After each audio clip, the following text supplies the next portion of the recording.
प्रारंभ में तो युद्ध राजपूत के पक्ष में रहा और मुस्लिम आक्रमणकारी राजपूत को हतोत्साहित करने में असफल रहे। तब मोहम्मद गौरी ने रणनीति से काम लिया और अपनी सेना को पीछे हटाया। इसका परिणाम यह हुआ कि राजपूतों को उनकी स्थिति का जो लाभ उन्हें मिल रहा था वह बंद हो गया। राजपूत आगे बढ़ आए, अब उनकी स्थिति ज्यादा सुरक्षित नहीं थी। राजपूत का बड़ी संख्या में संहार हुआ। पृथ्वीराज का भाई गोविंदराज मारा गया और पृथ्वीराज ने भागने का प्रयास किया, लेकिन सिरसूती नगर के पास गिरफ्तार कर लिया गया। राजपूतों की तराइन के द्वितीय युद्ध में हार के संबंध में फरिश्ता ने लिखा है, the prodigious army once second like a great building tottered to its fall and was lost in its own run। Prithviraj की हार हिंदुओं के लिए काफी महंगी साबित हुई। अब मोहम्मद गौरी के लिए भारत विजय मात्र समय की बात रह गई थी, क्योंकि अब वह रास्ते की सबसे बड़ी बाधा पार कर चुका था। तराइन के द्वितीय युद्ध में उसे दिल्ली और अजमेर का स्वामी बना दिया गया था।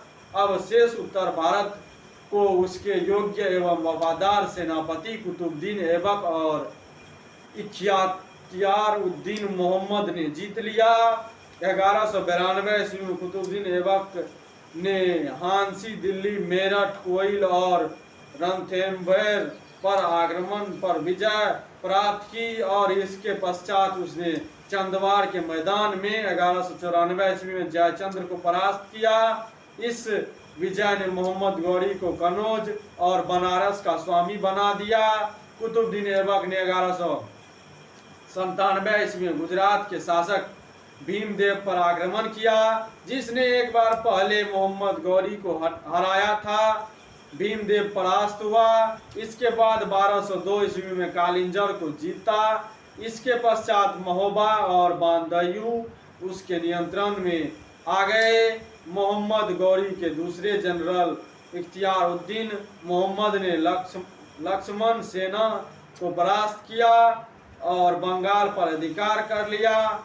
1205 ईस्वी में गौरी ने खोखरो के विद्रोह को सफलतापूर्वक दबाया और इसके पश्चात मार्च 1206 ईस्वी में दमयक में उसकी मृत्यु हो गई।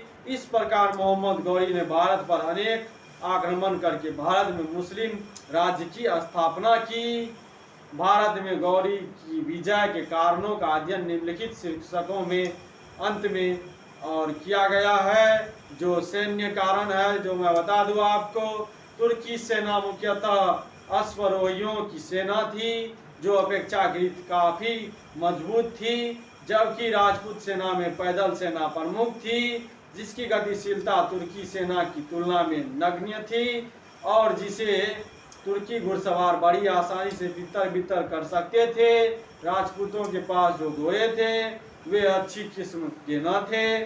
तुर्क उस क्षेत्र से अब आए थे और जहां विभिन्न क्षेत्रों के सेना नायकों ने नई नई युद्ध तकनीकों को विकसित किया और तुर्कों की रणनीति एवं हथियार भी राजपूतों से श्रेष्ठ थे।